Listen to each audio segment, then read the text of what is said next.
Welcome back, Lincoln Currency. Hey everyone. Settle in because this first part dives deep, slow, and rich into everything about the 1976 Lincoln 1-cent piece. What it is, how it was made, its exact physical specs, the designs and symbolism, the kinds of mistakes and varieties that can make a 1976 penny worth more than its face value, how grading and market demand change worth, and why the wild claims you sometimes see online about an $89 million or similarly astronomical sale are either misunderstandings, misrepresentations, or simply false. I'll speak like I'm narrating a long-form video, detailed, story-like at times, conversational throughout, and loaded with practical examples you can check for in your change jar. Read this as the first installment, deep background, technical details, and the start of the valuation story. Sell rare coins plus one. The coin we're examining is the Lincoln Memorial Cent from 1976. Unlike the special bicentennial quarters, half dollars and dollars that year, the Lincoln Cent kept the same date format.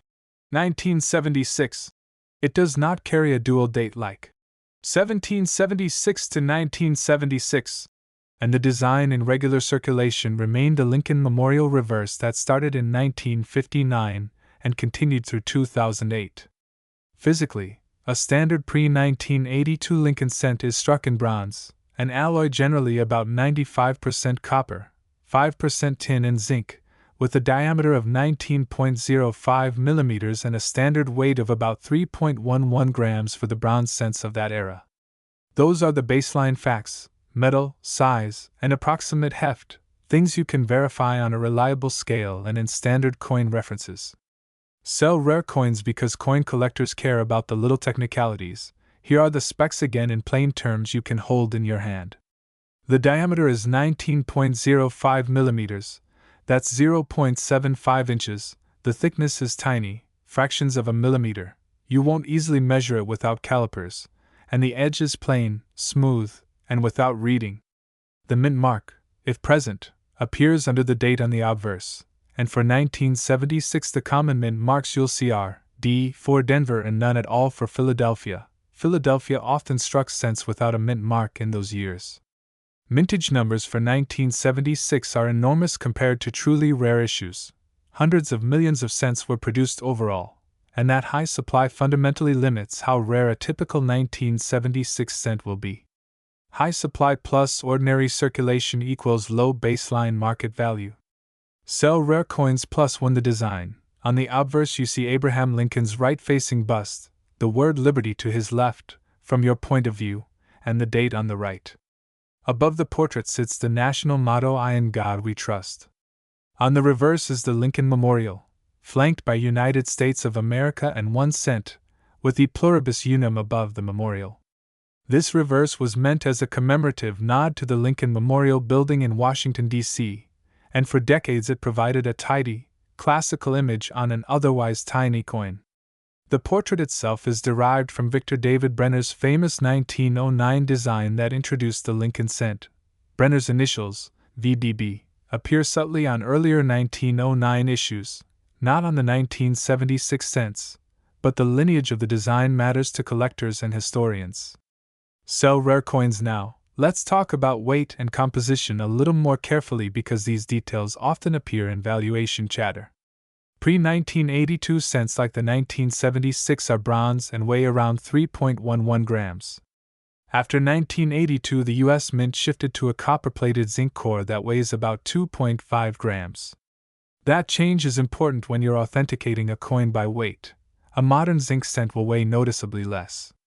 So if you find a 1976 cent and you want to verify it's the correct composition, a precise gram scale is a great tool.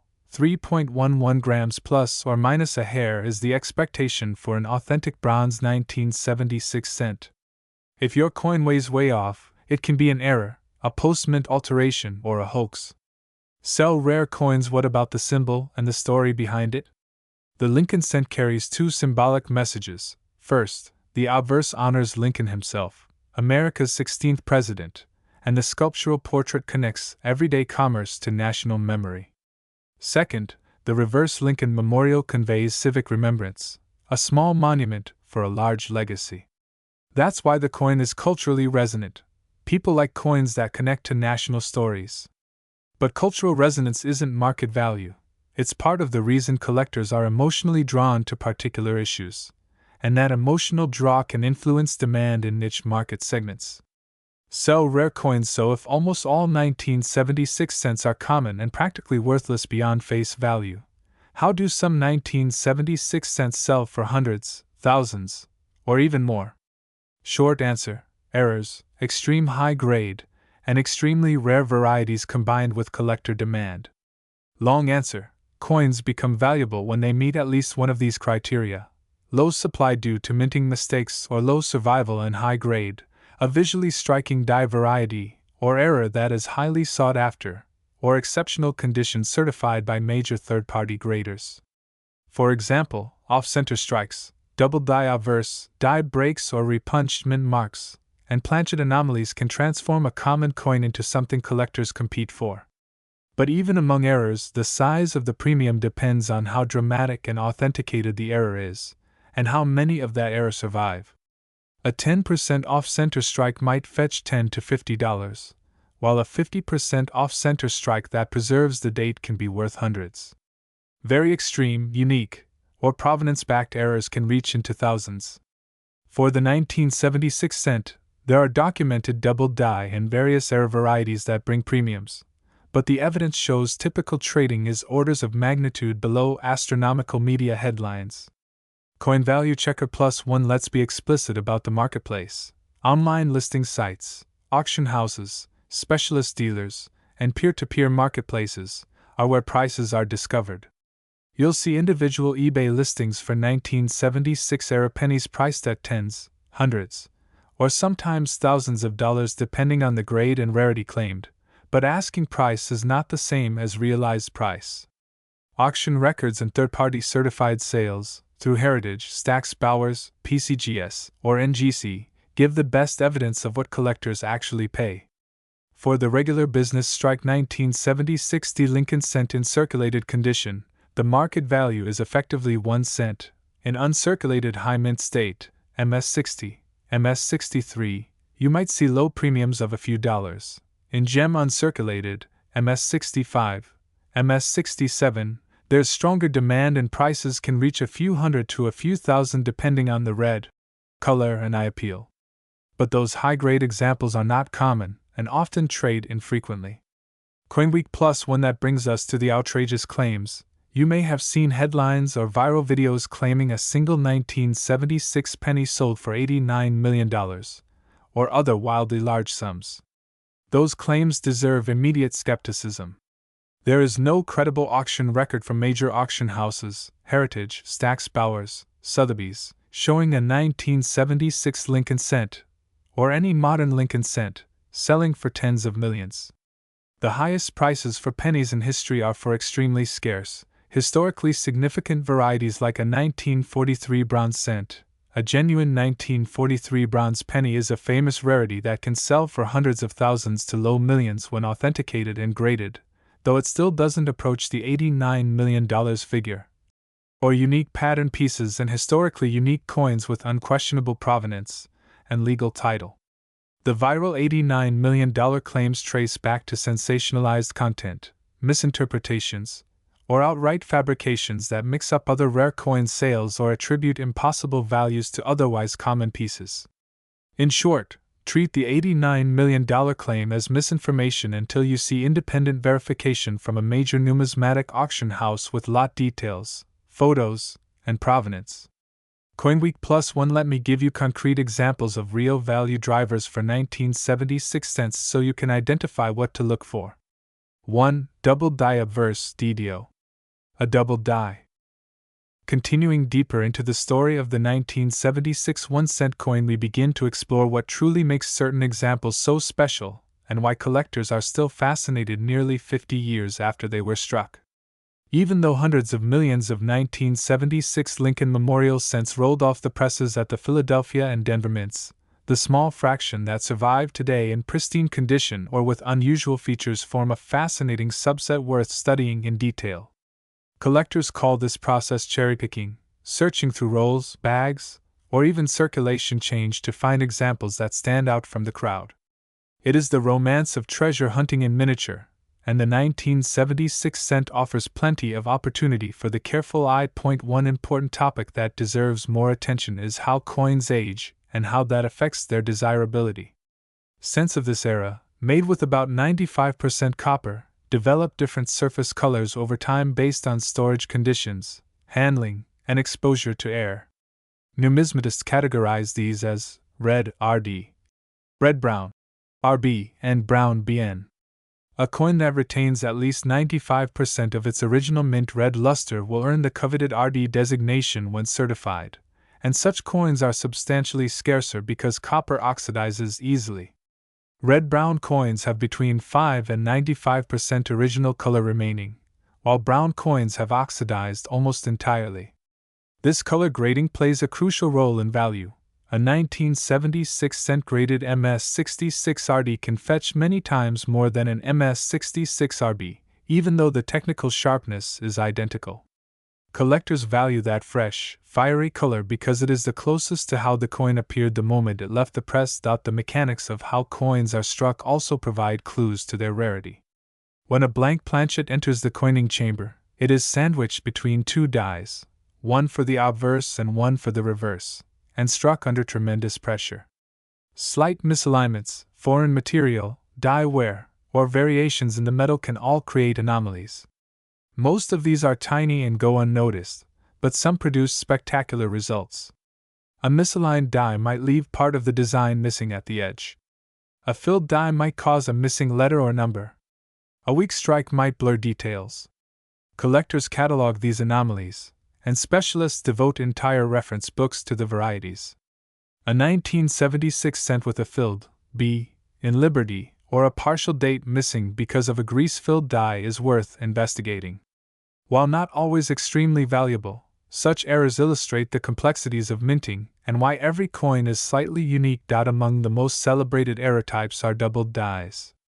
A doubled die occurs not during striking but when the die itself is manufactured. If the hub impresses its design on the die twice at slightly different angles or positions, every coin struck by that die will show doubling. Some doubled dies are bold, like the famous 1955 cent, while others are subtle and require magnification.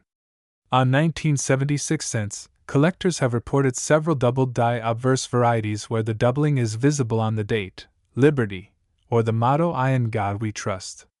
These are eagerly sought after, especially if the doubling is dramatic. When certified by a major grading service, such a coin can be worth hundreds or even thousands of dollars depending on its condition. Planchet errors are another realm of fascination. Occasionally, a blank intended for another denomination ends up in the cent press. For example, a 1976 cent struck on a dime planchet would weigh less and be smaller, and the design would be incomplete because the dies were meant for a larger surface. Such wrong planchet errors are rare and command strong premiums because they are indisputable evidence of mint mishaps. Other planchet anomalies include clipped planchets, where a blank is punched near the edge of a sheet leaving a crescent-shaped missing piece, and laminated planchets, where impurities in the metal cause layers to peel away. Each of these errors tells a small story about how coins are made and why quality control is never perfect. Condition rarity deserves special attention too. While millions of 1976 cents exist, very few survive in superb gem condition because of how coins are handled after striking. They are dumped into bins, transported in bags, jostled through counting machines, and handled by countless hands.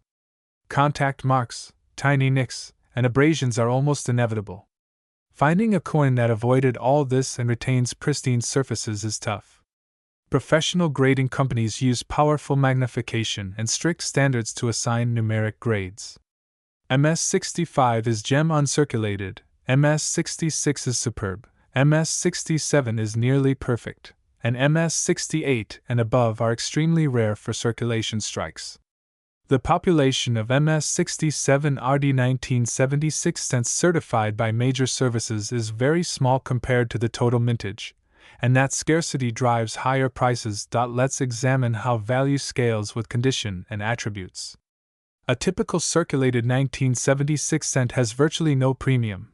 It is worth 1 cent. An attractive uncirculated example might sell for a few dollars. A certified MS65RD example might bring $15 to $30. MS66RD could command $50 to $150. MS67RD examples, because of their scarcity, can sell for several $100s or more. If the coin also displays a notable error, those prices increase significantly. A dramatic off-center strike could be worth hundreds, and a doubled die in MS66RD or better might reach into the high hundreds or low thousands. These are realistic ranges observed in actual auction results, not the exaggerated millions sometimes touted online. What about the oft-repeated stories of coins worth tens of millions? These are almost always misunderstandings. Sometimes a seller will list a coin online with an absurd asking price, perhaps $89 million, but that does not mean anyone paid that amount. Online marketplaces allow sellers to set any price they want, and some do so to attract attention or as a joke. Numismatic value is established by actual sales in reputable venues like heritage auctions, Stack's Bowers, or major coin shows. The record prices for cents belong to extreme rarities such as the 1943 bronze cent or the 1793 chain cent in exceptional condition. Even those, with genuine historical significance and microscopic populations, rarely exceed a few $1,000,000. No ordinary 1976 cent has ever approached such figures in a verified sale. To appreciate why, it helps to understand the concept of supply and demand in numismatics. The supply of 1976 cents is vast, hundreds of millions struck and millions still extant. The demand, while strong among collectors, is not infinite. A handful of collectors might pay significant sums for the very finest examples, but that number dwindles rapidly as prices climb. The intersection of supply and demand sets a realistic market ceiling far below the fantasy numbers circulating online. That does not make 1976 cents uninteresting. Quite the opposite. They are affordable entry points for beginners and fertile ground for error hunters and specialists.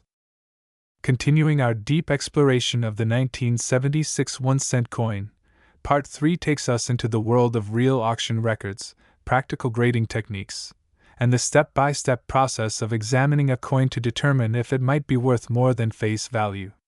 This is where theory meets reality, where the romantic notion of finding a fortune in spare change collides with the disciplined science and art of numismatics. By now we know the basic history, specifications, symbolism, and error types, but understanding how these factors come together in the marketplace is crucial if we are to separate the ordinary from the extraordinary. Let us begin with auction records, because they provide the clearest window into what collectors actually pay. In the world of coins, speculation and fantasy abound, but auction results are hard data. For 1976 Lincoln cents, the vast majority of certified coins offered by major auction houses over the past decades sell for modest amounts. For example, coins graded MS65RD routinely trade for tens of dollars, sometimes breaching the $100 mark if the color is exceptional. MS66RD examples are scarcer and have sold for a few $100s depending on eye appeal and competition. MS67RD coins, among the finest known, have achieved prices in the mid-hundreds to low thousands.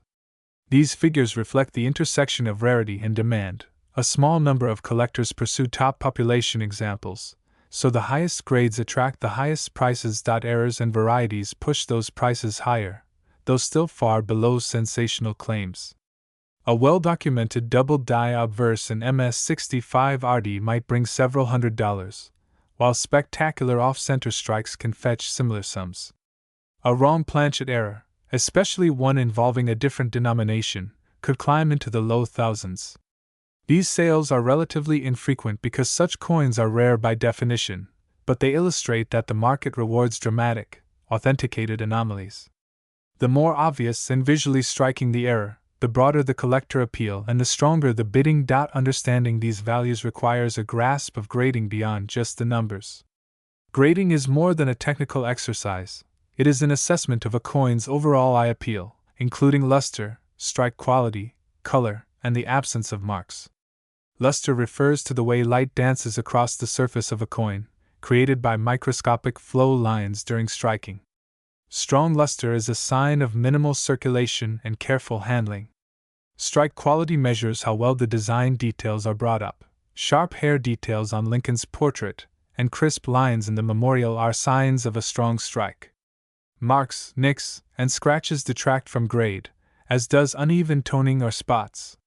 Professional graders balance all these factors when assigning a number. To grade a coin at home, you will need a few simple tools: a good light source, a magnifying loupe, 10x is standard, and a clean, soft surface on which to examine the coin.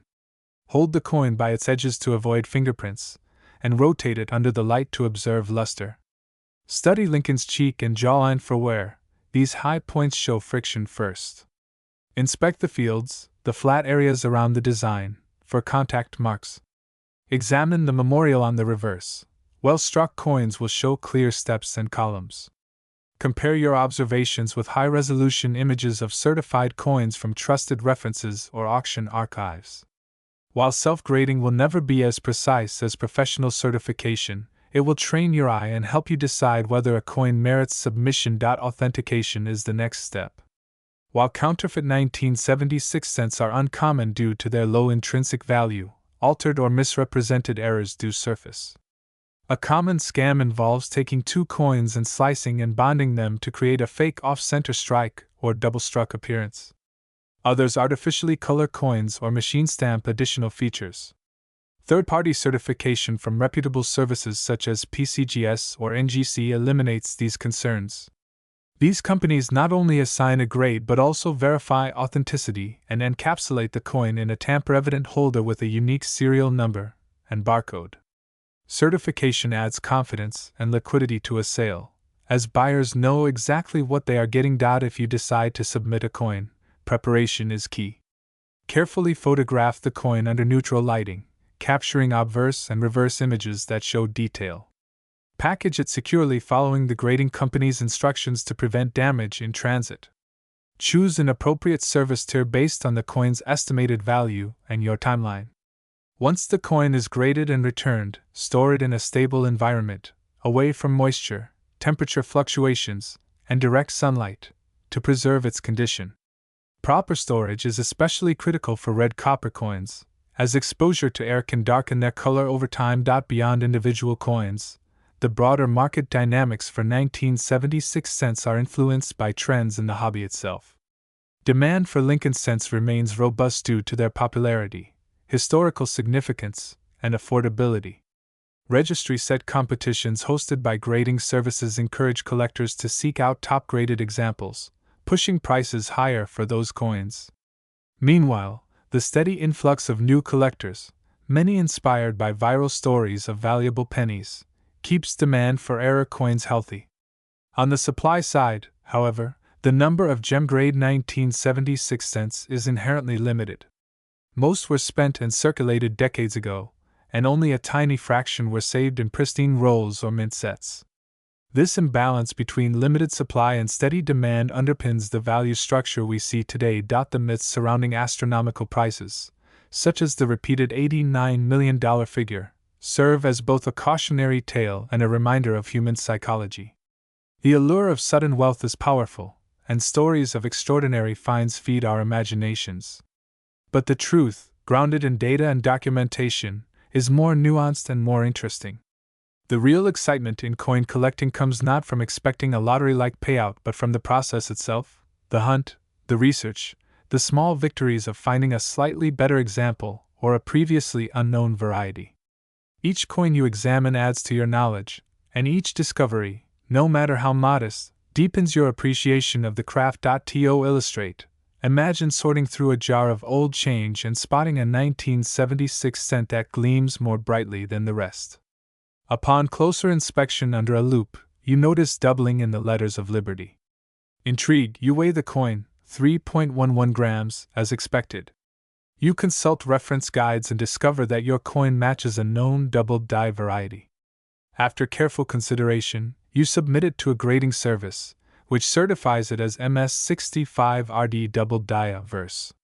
When you list it for sale through a major auction house, it sells for several $100s, not millions, but far more than a cent. That outcome is realistic, repeatable, and satisfying. There is also a broader perspective to consider. Coins like the 1976 cent are artifacts of a particular moment in American history. They reflect the economic realities of the 1970s, a period of inflation and shifting global dynamics. They embody the mint's technological capabilities of the era, from die engraving to striking pressures. They encapsulate artistic choices, from the continuation of Brenner's portrait to the representation of the memorial. They serve as physical links between generations, passed from hand to hand across decades. This cultural and historical significance enriches their value in ways that transcend money. For advanced collectors, research is an ongoing pursuit. New die varieties are occasionally discovered decades after a coin's release, thanks to sharper eyes and better technology. Digital microscopes, high-resolution photography, and online databases have revolutionized the way collectors share and compare discoveries. Participating in numismatic forums and study groups can provide valuable insights and help you stay ahead of the curve. Documenting your own finds with clear photographs and detailed notes contributes to the collective knowledge and might even lead to the recognition of a new variety. The economics of collecting also extend beyond buying and selling. Coins can be a store of value, a hedge against inflation, thanks to their intrinsic metal content in older issues, and a means of diversifying a collection of tangible assets.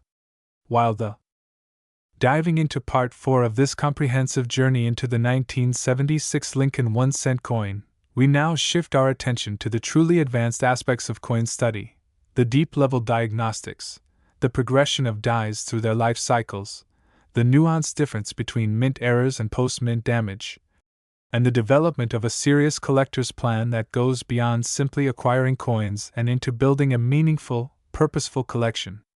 This is the part of the story where novice curiosity transforms into expert-level numismatic knowledge, and where the smallest details, ones often invisible to the naked eye, can mean the difference between a coin worth a cent and one worth hundreds or even thousands. To begin, we need to talk about die states and die progression. Every coin you hold in your hand started as a planchet struck by a pair of dies. Those dies, made of hardened steel, begin their lives fresh and sharp, but over time they wear down and develop microscopic changes. Collectors categorize these stages as early die state, EDS, middle die state, MDS, and late die state, LDS. In early die state coins, details are crisp, luster is vibrant, and there may be tiny die polish lines visible from finishing. These are often the sharpest strikes and, when found in high grade, can command strong premiums. Middle die state coins begin to show subtle softening in the details as the dies wear. Late die state coins often show flow lines, die cracks, cuds, raised blobs of metal where a piece of the die has broken away, or even misaligned elements if the dies become loose. Why does this matter? Because understanding die states helps you interpret a coin's appearance accurately. For example, if you see soft details in the memorial steps, you might assume the coin was weakly struck. But if it's a late die state coin, that softness is expected and not necessarily a negative. Conversely, a coin from a fresh die might exhibit razor-sharp details and strong cartwheel luster, features that grading services reward with higher scores. Identifying die states also aids in attributing varieties. If you're studying a doubled die, knowing whether the coin is from an early or late die state can help confirm the match to known examples. Next, we must address one of the most critical skills any collector can develop: distinguishing between true mint errors and post-mint damage. This is where countless newcomers go astray. Mint errors occur during the manufacturing process, during planchet preparation, die creation, or striking, and they are intrinsic to the coin's production. Post-mint damage, on the other hand, happens after the coin leaves the mint, and almost always destroys collector value. For example, a coin with a bent rim might look unusual, but if that bending occurred because it was run over by a car or smashed with a hammer, it is simply damaged, not valuable. Similarly, coins that have been drilled, engraved, polished, or chemically altered are considered damaged and are generally worth only face value. So how do you tell the difference? Start by understanding the minting process thoroughly. Planchets are cut from sheets of metal, annealed, cleaned, and struck. Anything inconsistent with those steps is likely damage. A real off-center strike will have design elements abruptly ending in blank planchet space visible. A fake off-center, caused by someone grinding down a coin, will have unnatural edges and tool marks. A genuine clipped planchet will have a smooth, curved missing area and sometimes a matching Blakesley effect, a weakly struck rim opposite the clip. A damaged coin will show jagged, irregular breaks. Polishing lines from a die will appear under the design elements and run in consistent directions. Scratches from mishandling will cut across devices and be random. Another subtlety advanced collectors learn to spot is environmental damage versus natural toning or patina. Copper is reactive, and over decades, it oxidizes and changes color. Attractive toning, shades of red, orange, violet, or blue, can add appeal and even premium value if it's natural. Environmental damage, by contrast, usually results from exposure to moisture, chemicals, or burial and often leaves pitted surfaces, dull texture, or unnatural colors like black or green corrosion. Coins with environmental damage are almost always discounted by graders and collectors alike. Now let's turn our focus to building a strategic collecting plan. This is where hobbyist enthusiasm evolves into disciplined collecting. The first step is to define your goals. Are you interested in building a complete date and mintmark set of Lincoln Memorial cents from 1959 to 2008? Are you focused specifically on 1976 and its varieties? Are you hunting for errors, or are you chasing the finest known examples for registry competition? Clarity of purpose will guide your purchases and keep your collecting focused rather than scattershot. Once you know your goal, set a budget. Coin collecting can be as affordable or as expensive as you want it to be. Searching rolls from banks might cost little more than face value, while chasing top-graded examples or dramatic errors can cost hundreds or thousands. Establish a monthly or yearly budget and stick to it. Patience is a virtue in numismatics. It's far better to buy one exceptional coin than 10 mediocre ones. Remember that high-grade coins and dramatic errors tend to appreciate more reliably over time than average examples. Education should be a cornerstone of your plan. Invest in reference books, join online forums, attend coin shows, and study auction catalogs. Knowledge protects you from overpaying, helps you spot undervalued opportunities, and deepens your enjoyment of the hobby. Learning to grade coins yourself, even roughly, will make you a more confident buyer. Familiarizing yourself with known varieties and errors will prevent you from overlooking valuable finds. Connecting with experienced collectors and dealers can also provide mentorship and early access to coins before they hit the open market. Diversifying your approach is another strategy. While focusing on 1976 cents might be your primary interest, consider complementary pursuits such as collecting other 1970s cents for comparison or studying the transition from bronze to copper-plated zinc in 1982. Understanding the broader series context will enrich your appreciation of your focal year. Similarly, tracking market trends across multiple series will help you spot shifts in collector demand that could influence future values. Selling strategy is equally important, even if you have no immediate plans to sell. Keep meticulous records of your purchases, including cost, grade, certification numbers, and provenance. Store coins properly, use inert holders, avoid PVC flips, and maintain stable temperature and humidity conditions. When the time comes to sell, consider the venue carefully. Auction houses reach the widest audience for high-value coins, while online marketplaces or coin shows might be better suited for lower-value material. Timing also matters. Selling into a strong market or during peak collecting seasons can significantly affect prices. Let's also discuss one of the most overlooked aspects of collecting: provenance and storytelling. Coins with documented histories, such as those from notable collections or with pedigreed ownership, often command premiums even if their technical grades are identical to similar pieces. Keeping detailed records of how and where you acquired your coins, including photographs and notes, can add intangible value over time. Provenance turns a coin from a mere object into a chapter in a larger narrative, and collectors love stories. We should also touch on the psychological aspects of collecting. The thrill of the hunt is real. The moment when you spot a doubled die under magnification or find a perfectly red coin in a roll is exhilarating. But collecting also teaches discipline and delayed gratification. It rewards patience, meticulousness, and critical thinking.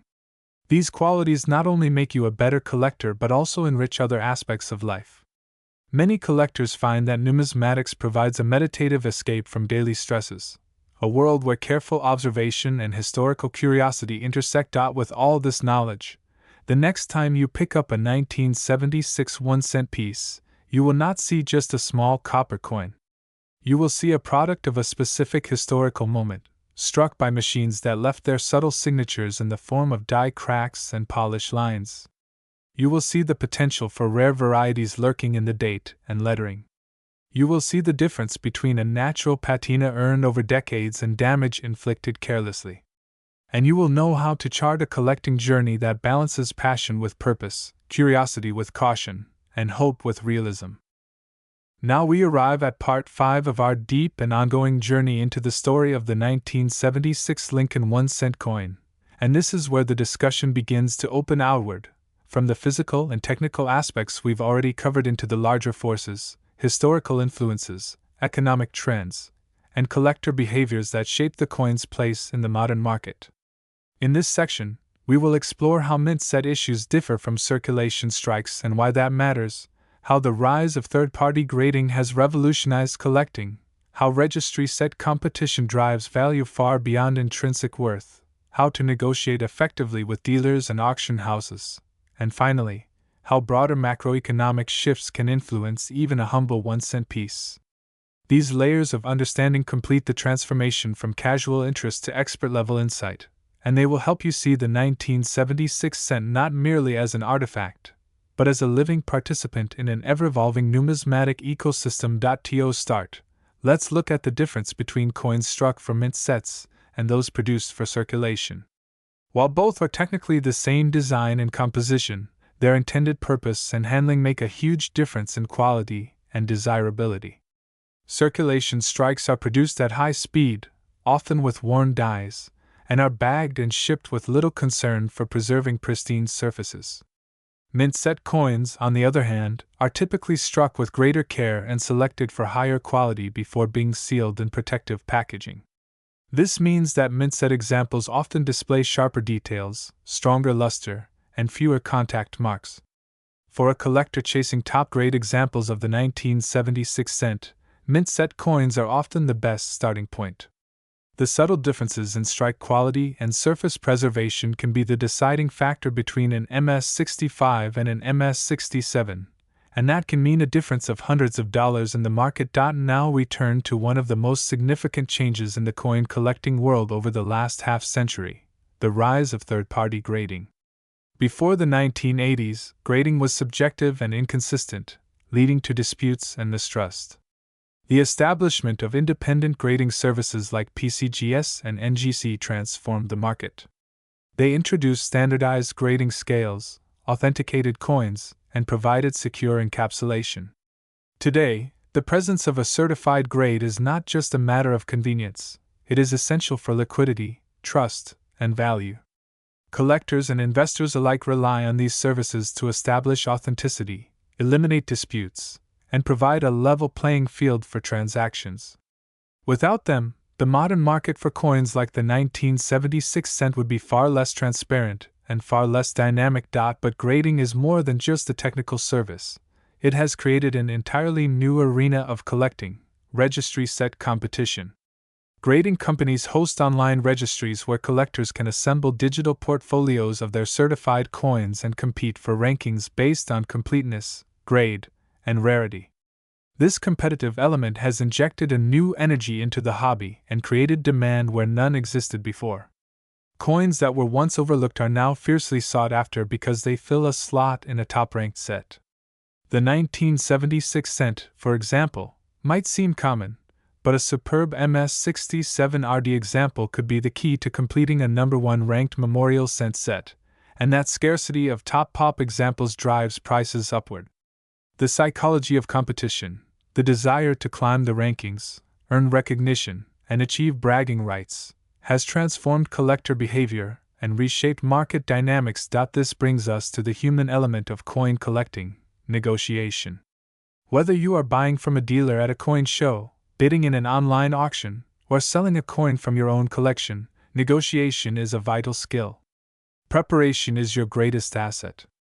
Know the fair market value of the coin by consulting recent auction results, price guides, and dealer listings. Approach negotiations with respect and patience. Relationships in the numismatic community often span decades, and a good reputation is worth more than a few dollars saved on a single deal.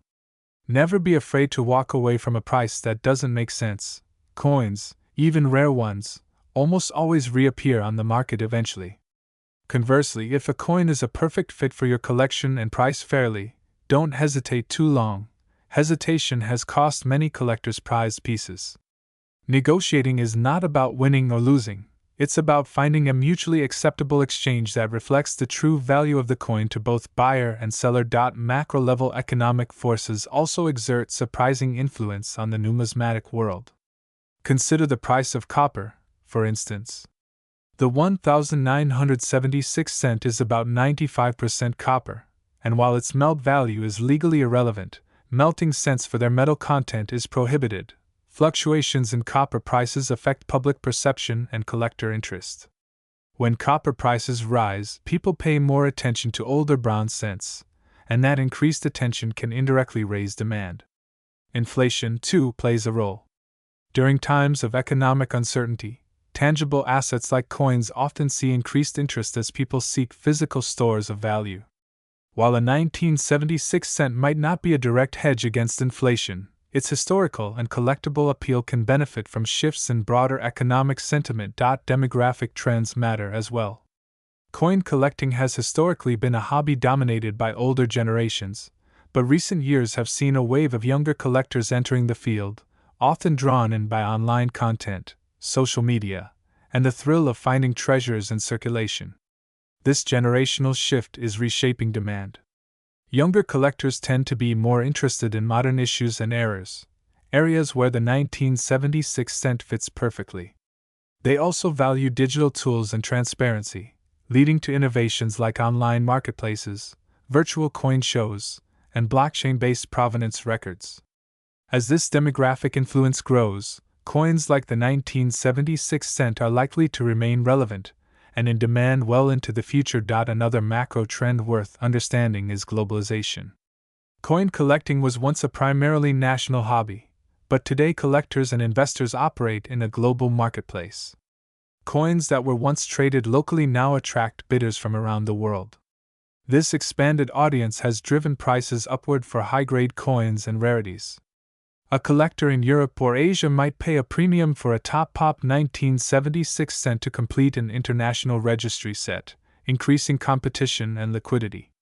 Understanding this global dimension can help you make smarter decisions about when and where to buy or sell. Timing your sale to coincide with major international auctions or online events can significantly impact the final price you receive. As the market evolves, technology continues to shape its future. Digital photography, online grading submissions, and real-time price databases make information more accessible than ever before. Artificial intelligence tools are even beginning to assist with grading, variety attribution, and counterfeit detection. Blockchain technology promises to revolutionize provenance tracking, allowing collectors to trace a coin's ownership history with complete transparency. These advances will likely make the market for coins like the 1976 cent even more efficient, secure, and global in the decades to come. All these factors, mint set quality, grading services, registry competition, negotiation skills, economic forces, demographics, globalization, and technology, converge to shape the present and future of the 1976 1-cent coin.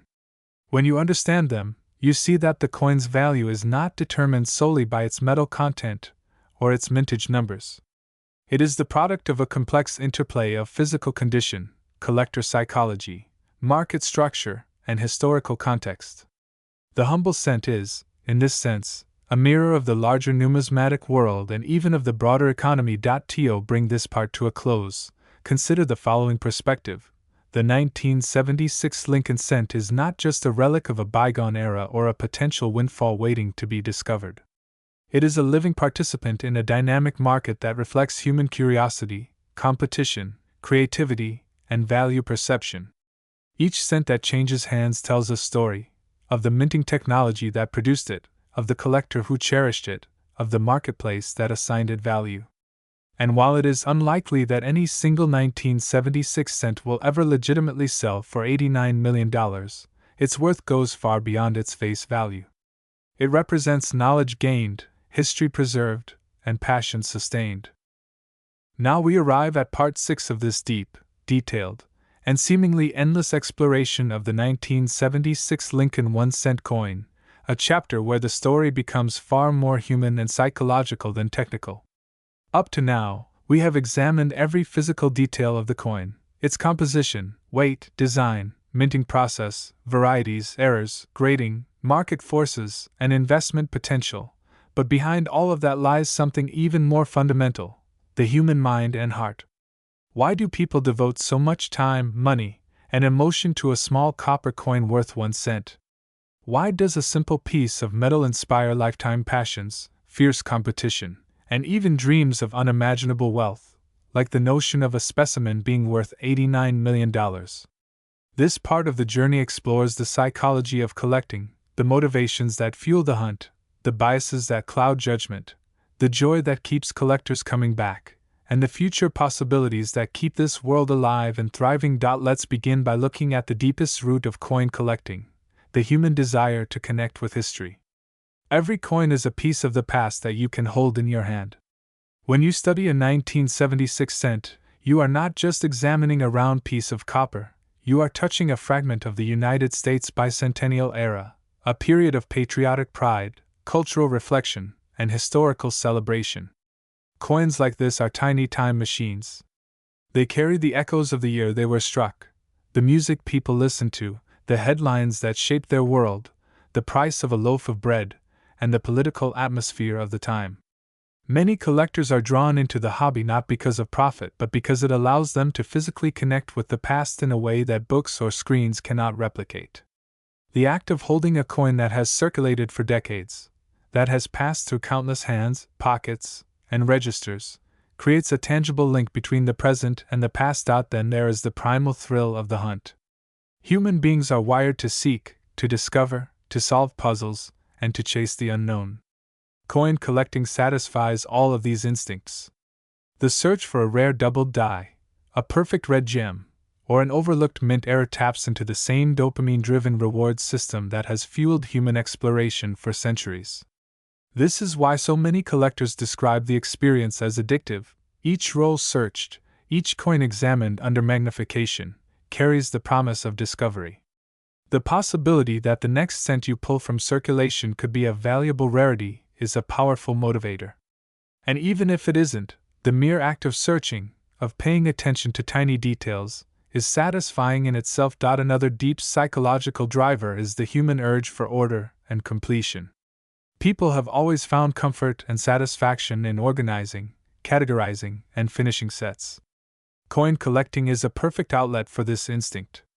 The desire to build a complete set of Lincoln Memorial cents from 1959 to 2008, every date, every mint mark, every variety, gives the collector a clear goal and a structured challenge.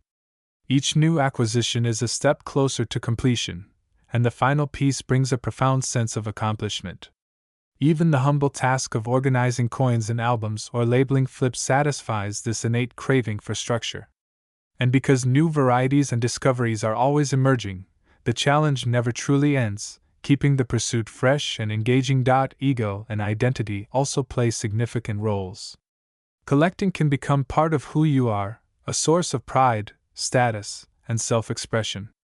Some collectors take pride in their specialized knowledge, the ability to spot a subtle repunched mint mark or identify a rare die variety at a glance. Others derive satisfaction from owning something that few others have, a top-rated coin, a scarce error, or a complete set. Still others enjoy the social recognition that comes from participating in registry competitions or publishing research. In this way, coins are not just objects to be owned, they become symbols of personal achievement, intellectual mastery, and social belonging. But psychology is not always a collector's ally. Cognitive biases can cloud judgment and lead to poor decisions. One of the most common is confirmation bias, the tendency to interpret evidence in a way that confirms what you want to believe. For example, a collector might convince themselves that a minor die chip is a major error worth thousands, ignoring evidence to the contrary. The sunk cost fallacy is another trap. Once someone has invested significant time or money into a collection, they may continue investing even when it no longer makes sense, simply because they don't want to feel that their past efforts were wasted. The fear of missing out, FOMO, can drive collectors to overpay for coins in hot markets, while herd mentality can lead them to chase trends rather than make rational decisions based on research and patience. Awareness of these psychological pitfalls is essential for becoming a wise collector.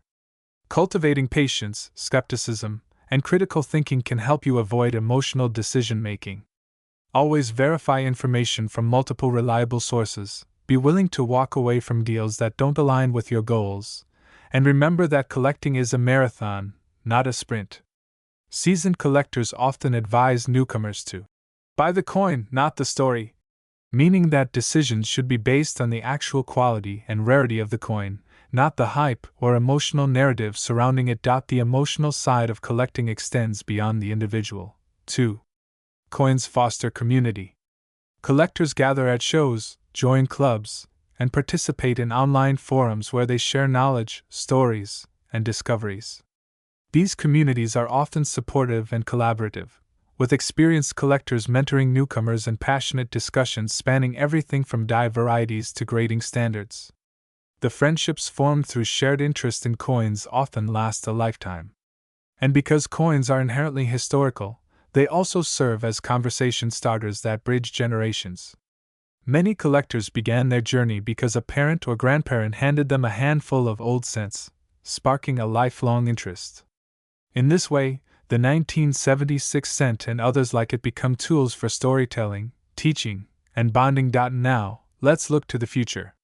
What might the world of coin collecting, and the market for coins like the 1976 cent, look like in the decades ahead? Several trends are already shaping that future. The first is the increasing digitization of the hobby. Virtual coin shows, online auctions, and digital registry platforms have made collecting more accessible to people around the world. Augmented reality and 3D imaging technologies may soon allow collectors to examine coins in exquisite detail without ever handling them physically. Artificial intelligence is already being used for grading and authentication, and its role will likely expand, increasing accuracy and reducing subjectivity. Blockchain technology could revolutionize provenance tracking, allowing a coin's ownership history to be recorded permanently and transparently. This could add new layers of trust and value to coins with interesting or prestigious pedigrees. Fractional ownership, the ability to invest in a portion of a rare coin rather than buying it outright, may also become more common, bringing high-end numismatics within reach of a broader audience. These developments could dramatically expand the collector base and increase demand, potentially raising values for certain coins, including high-grade examples of the 1976 cent. Changes in U.S. coinage policy could also affect the cent's future. Discussions about eliminating the penny due to its production cost have surfaced repeatedly.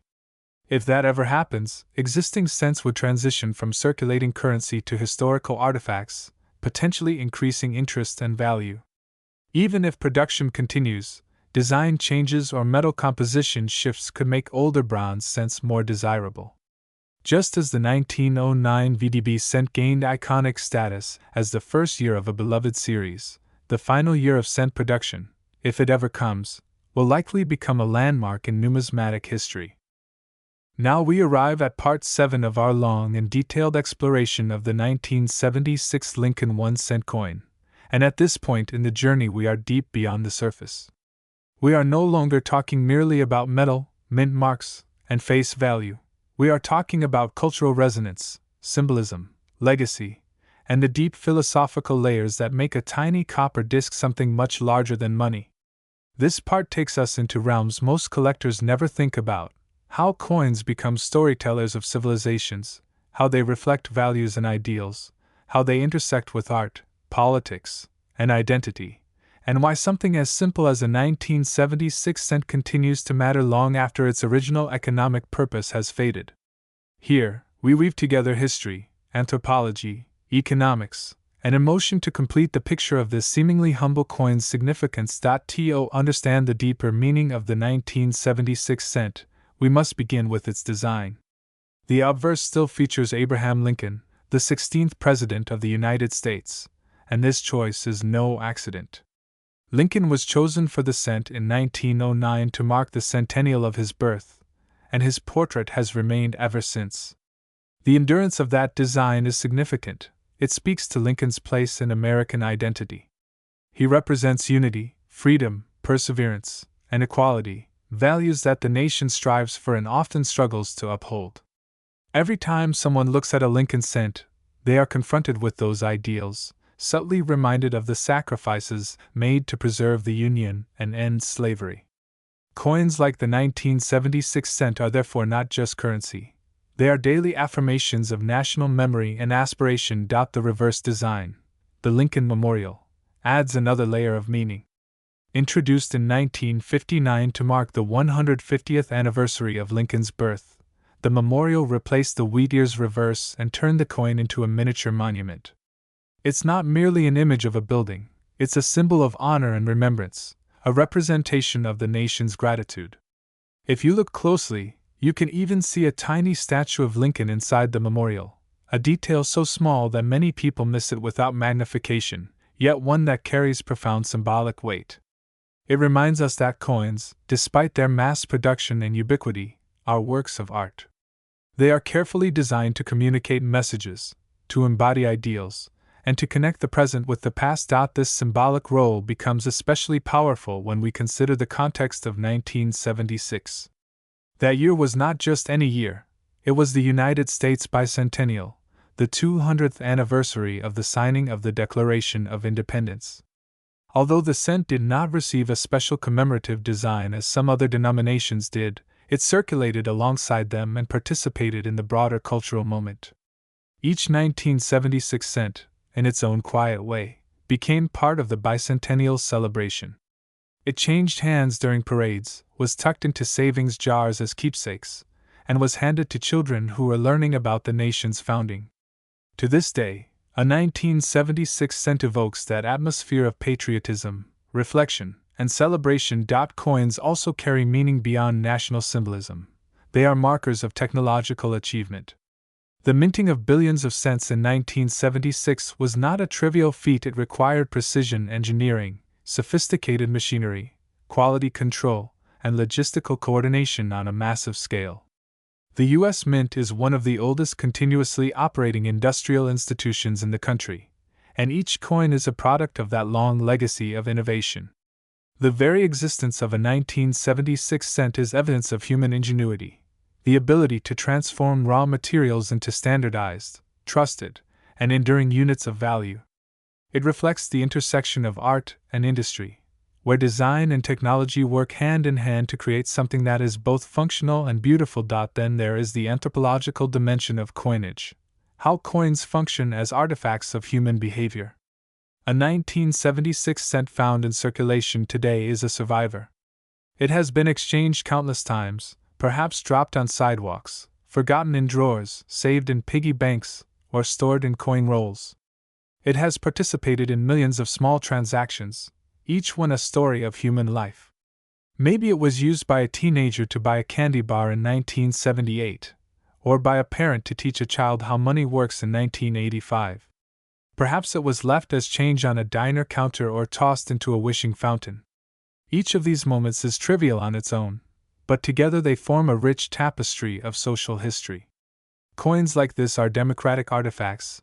They pass through the hands of the wealthy and the poor, the powerful and the ordinary, carrying with them the fingerprints of a nation's people. In this way, coins also serve as tools for education and connection. Many collectors first become interested in history, economics, metallurgy, or art because of coins. A simple 1976 cent can lead someone down a path of discovery, to learn about Lincoln, the Civil War, the bicentennial, the minting process, or the economics of copper. Teachers often use coins to spark curiosity in classrooms, and parents use them to teach children about saving and responsibility. Museums use coins to illustrate stories of empire, trade, and technological development. The 1976 cent is part of that continuum, a gateway to larger questions and deeper understanding. The global context of coins adds another layer.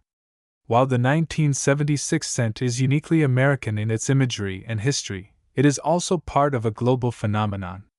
Every nation mints coins, and each uses them to project identity, values, and power.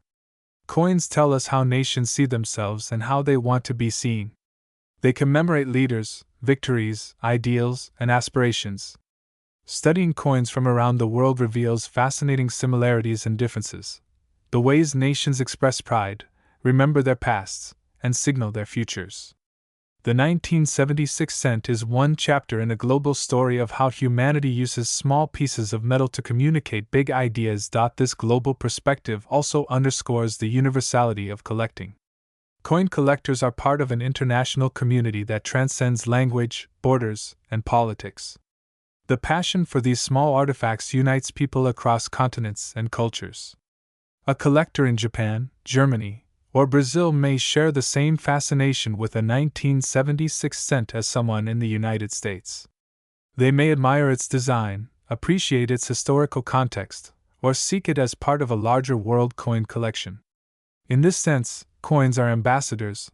They travel far beyond their places of origin and carry stories with them wherever they go. As we reflect on all these layers — historical, artistic, technological, anthropological, educational, and global — it becomes clear that the 1976 cent significance is far greater than its face value. And this brings us to one of the most profound truths about coins: they are time capsules. They freeze moments of history, distill complex ideas into simple images, and survive long after the events they commemorate have faded. Centuries from now, if someone unearths a 1976 cent, it will still tell its story. It will still speak of Lincoln and the ideals he embodied, of a nation celebrating 2 centuries of independence, of an industrial society capable of producing billions of identical artifacts, and of the countless human stories it touched along the way. And perhaps, in that distant future, its value will be seen not in terms of dollars but in terms of what it represents: a tangible link to the past and a symbol of continuity in an ever-changing world. Whether it sells for a penny, a dollar, or some astronomical figure in a collector's auction, its real worth will always lie in the stories it tells and the meanings it carries. In Part 8, we will push this exploration to its ultimate conclusion by examining the intersection of myth and reality in the world of rare coins. We will unpack how legends of astronomical values, like the much-discussed $89 million valuation, emerge, why they capture the imagination, and how to separate hype from truth. We will also look at the economics of scarcity, the psychology of speculation, and the role of media in shaping coin markets. This final layer will complete our comprehensive journey, allowing us to see the 1976 cent not only as an artifact of the past but also as a participant in the stories we continue to tell about wealth, rarity, and human desire. Now we arrive at Part 8, the final and perhaps most fascinating chapter of this exhaustive journey into the world of the 1976 Lincoln 1-cent coin, and here we confront the most powerful, persistent, and often misunderstood force in numismatics: the myth of unimaginable value. Every collector, whether a seasoned veteran or an excited beginner, has at some point heard stories of a seemingly ordinary coin selling for tens of millions of dollars. Headlines and viral videos proclaim that a single penny might be worth $89 million, sparking dreams of hidden fortunes lurking in pocket change. But how much of this is reality, and how much is myth? Why do such stories spread so widely, and what do they reveal about our collective relationship with money, rarity, and hope? In this final exploration, we will dissect those myths, trace their origins, understand the truths behind them, and uncover what they teach us about the deeper meaning of collecting. To begin, it's important to understand the kernel of truth at the heart of many coin value myths. While it is extraordinarily rare, some coins genuinely do sell for astronomical sums. The 1933 double eagle, for example, famously sold for more than $18 million, and other coins, like the 1794 flowing hair dollar or the 1913 Liberty Head nickel, have fetched millions at auction. These coins share certain characteristics: extreme rarity, historical significance, pristine condition, and often an intriguing story that adds to their allure. They are not just pieces of metal, they are cultural artifacts, historical documents, and works of art rolled into one. Their value is the product of scarcity, demand, and narrative all converging in the right place and time. So where does the myth of the $89,001,976 come from? Usually, it's a blend of misunderstanding, exaggeration, and wishful thinking. Sometimes media headlines conflate listing prices, which can be set arbitrarily high by sellers, with actual sale prices. A seller might list a common cent on an online marketplace for tens of millions of dollars, but that does not mean anyone has paid that amount. In other cases, social media posts and clickbait videos intentionally exaggerate to attract views and engagement, exploiting people's hope of finding hidden treasure. Once these stories spread, they take on a life of their own, repeated and distorted until they become urban legends. Another factor that feeds these myths is the genuine presence of valuable varieties and errors. Some 1970s cents with dramatic double dyes, off-center strikes, or transitional compositions have sold for thousands or even tens of thousands of dollars. These real examples create a psychological bridge to the idea that maybe, just maybe, one could be worth millions. The human brain is wired to focus on outliers, on the lottery winners, the extraordinary exceptions, and to imagine that we, too, could be among them. This is the same impulse that drives people to buy lottery tickets despite the astronomical odds. Coin collecting, especially at the beginner level, taps into that same hopeful psychology. But myth and reality diverge sharply when we examine the economic fundamentals. For a coin to command tens of millions of dollars, it must satisfy conditions that almost number 1976 cent could ever meet. It would have to be unique, or nearly so, possess enormous historical importance, be in an absolutely flawless state of preservation, and have a provenance that adds compelling narrative value. The 1976 cent, with billions produced and no known unique variants of that magnitude, simply does not meet those criteria. Even the finest known examples, graded MS-67 or MS-68 red, typically trade for modest sums compared to the mythical millions, perhaps hundreds or low thousands of dollars in the right market. Extraordinary errors might reach 5 figures, but the leap to tens of millions is a leap into fantasy. Yet the myth persists, and in many ways, it serves a purpose.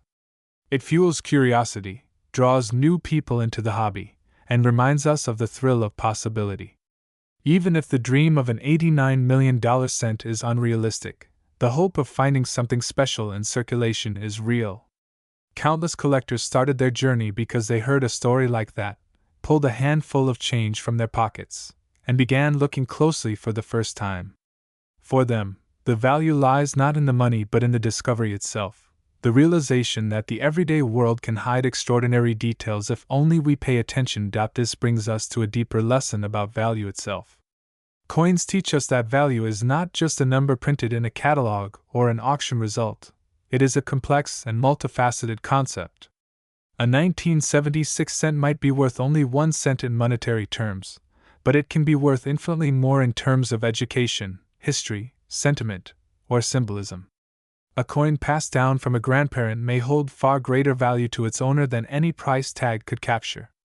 A collector might treasure a slightly worn cent found in childhood more than a flawless mint-state example bought at great expense. Value, in the end, is as much about meaning as it is about money. There's also a cautionary tale here about speculation. The coin market, like any market, is susceptible to bubbles and hype.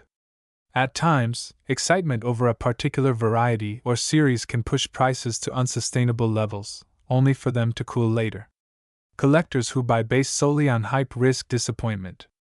The wisest collectors approach coins as long-term pursuits, focusing on quality, rarity, and historical significance rather than chasing quick profits. They see coins not as get-rich-quick schemes but as enduring pieces of human history. This mindset leads to deeper satisfaction and more stable financial outcomes. Media plays a crucial role in shaping these narratives. Stories about rare coins make for compelling headlines because they blend history, mystery, and wealth, three things that consistently capture public imagination. But it's important for collectors and the public alike to approach such stories critically. Always verify claims through reputable sources, look for documented sale records, and understand the difference between asking prices and realized prices. Skepticism is not cynicism.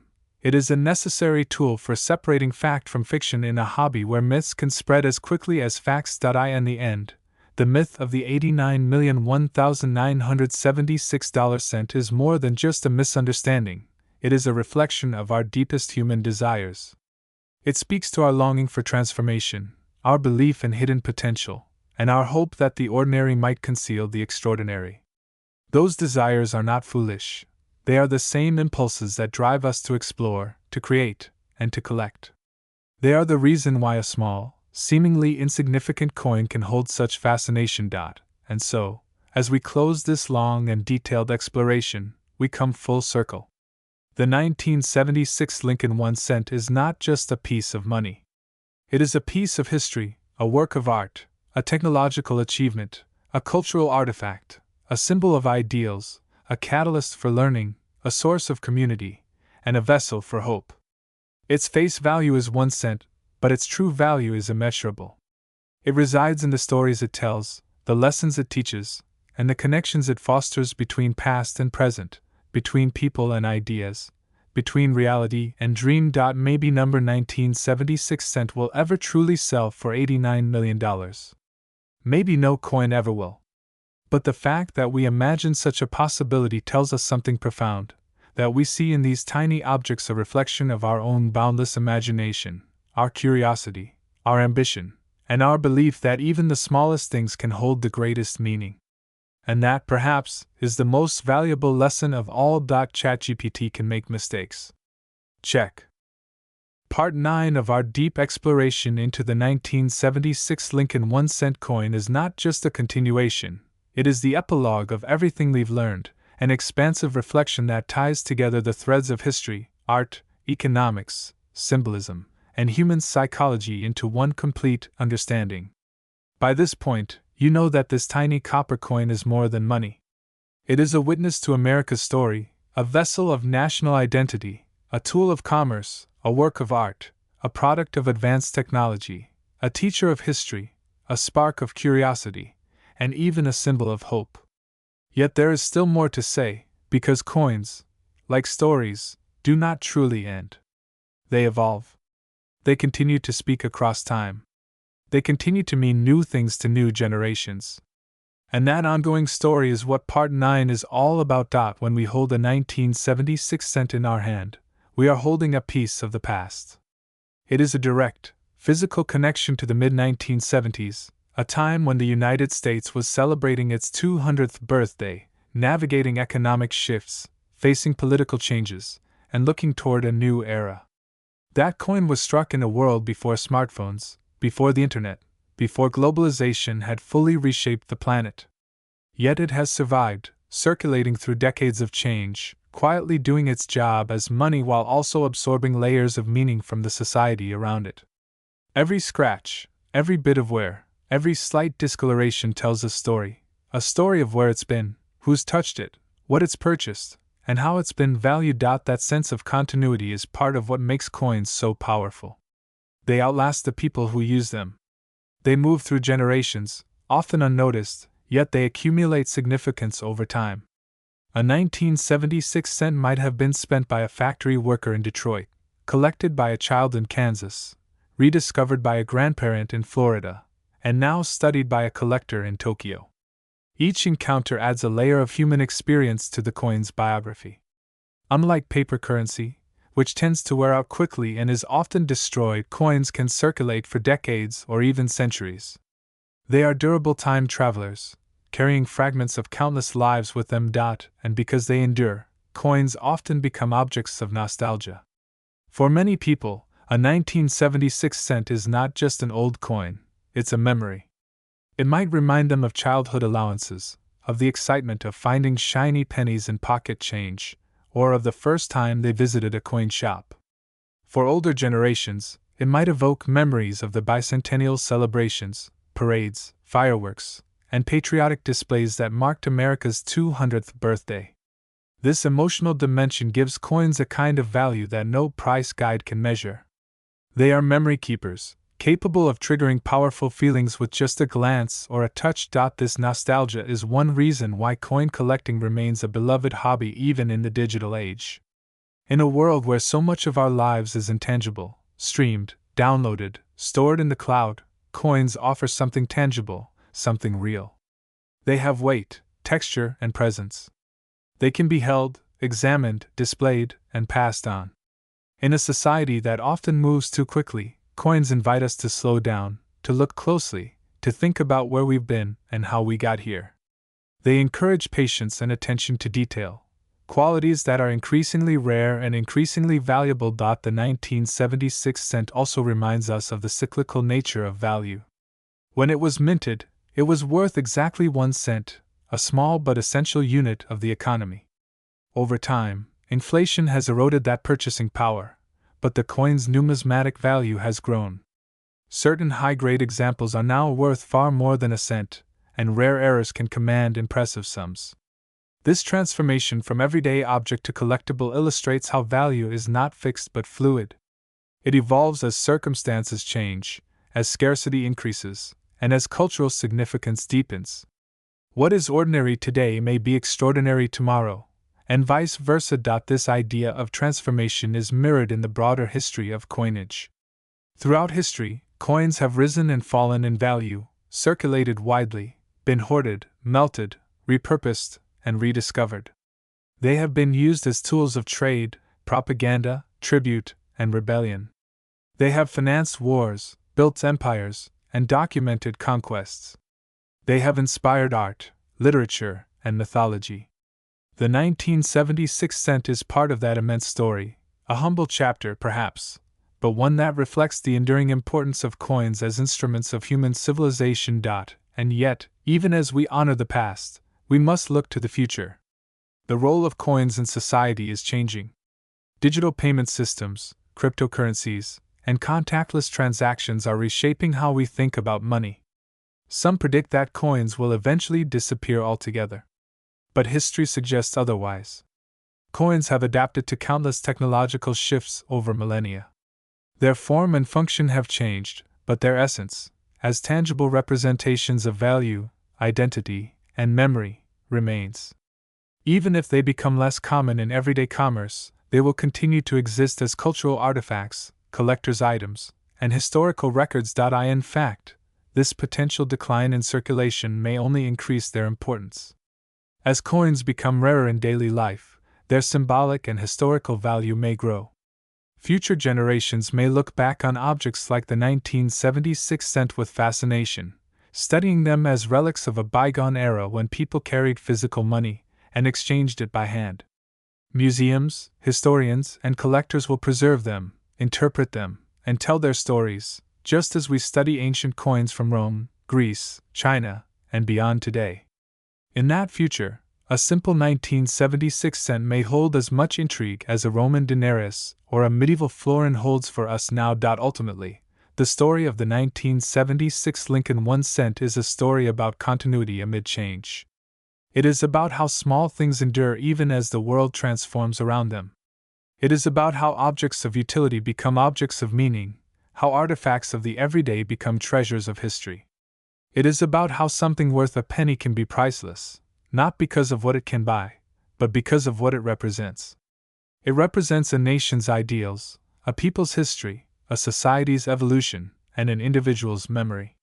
It represents the human desire to leave something behind, to create something lasting, to hold on to something real in an impermanent world. And so, as we close this immense exploration, spanning the origin, design, symbolism, economics, myths, psychology, and legacy of the 1976 cent, we return to where we began, with a single small coin, often overlooked, often undervalued, yet infinitely rich in meaning. It is a reminder that history is not just written in books or carved into monuments. Sometimes, history is minted into copper, carried in pockets, spent on candy, saved in jars, forgotten in drawers, and rediscovered decades later with new eyes and deeper appreciation. Maybe you have one of these coins right now, sitting unnoticed among your change. Maybe you'll find one tomorrow in a handful of coins from a cash register. When you do, pause for a moment. Look at it closely. Feel its weight. Trace its design. Think about where it has been and what it has seen. And remember that you are not just holding a piece of metal, you are holding a fragment of a nation's story, a piece of human history, a tiny yet profound link between past, present, and future. And that is the true legacy of the 1976 Lincoln 1 cent, not just a coin worth 1 cent, not just a collectible worth dollars, not just a myth worth 89 million, but a timeless artifact worth far more than money, worth understanding, worth preserving, and worth cherishing for generations to come. Part 10, the final chapter of this vast and detailed journey, is more than just a conclusion.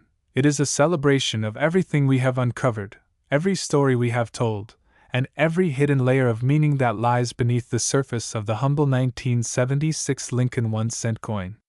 By now, what began as a simple exploration of a small piece of copper has expanded into a sweeping narrative about history, identity, art, economics, human psychology, and the way objects can transcend their material purpose to become vessels of memory and meaning.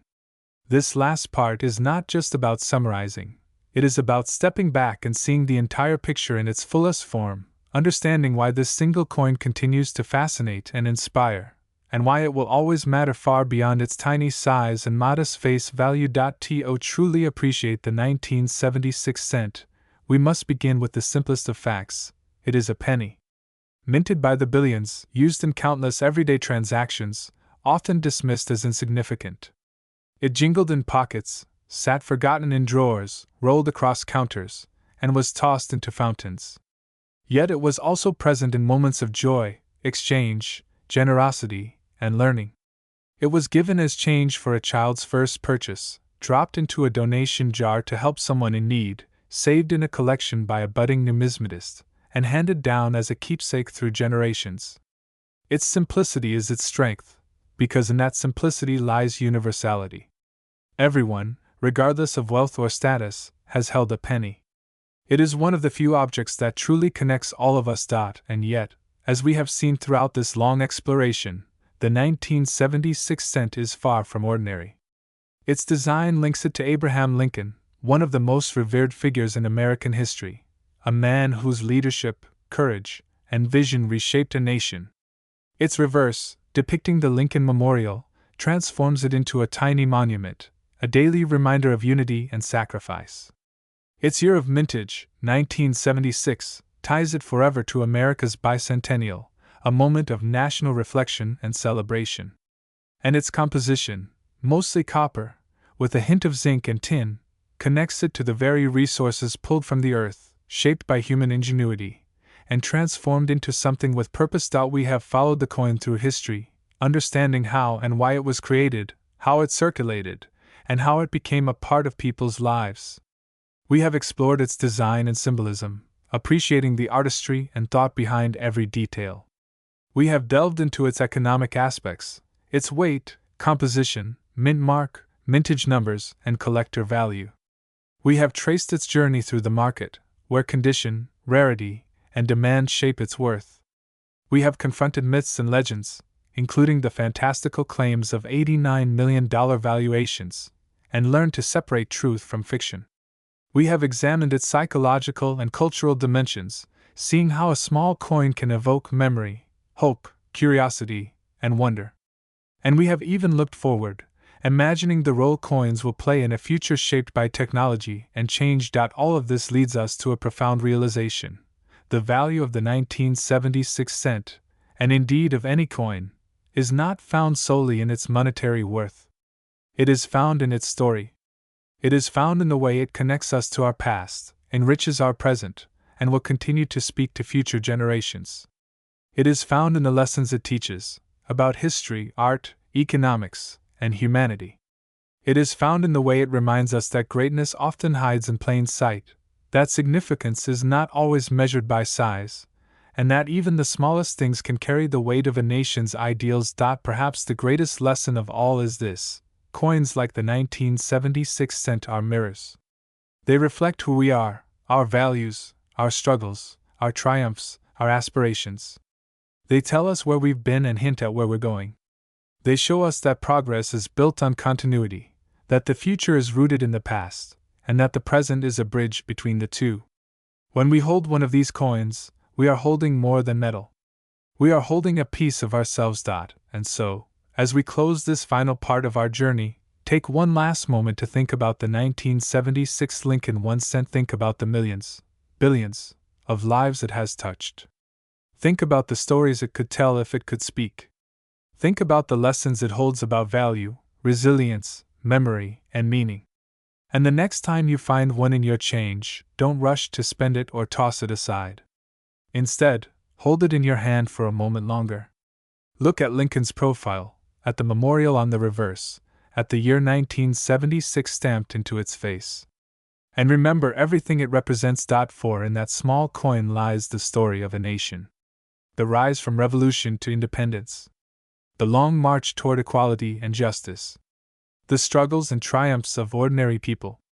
The creativity of artists and engravers. The precision of science and engineering. The hope of collectors and dreamers. The continuity of culture and tradition. And the endless human desire to give meaning to the things we create. This is the true worth of the 1976 1 cent coin.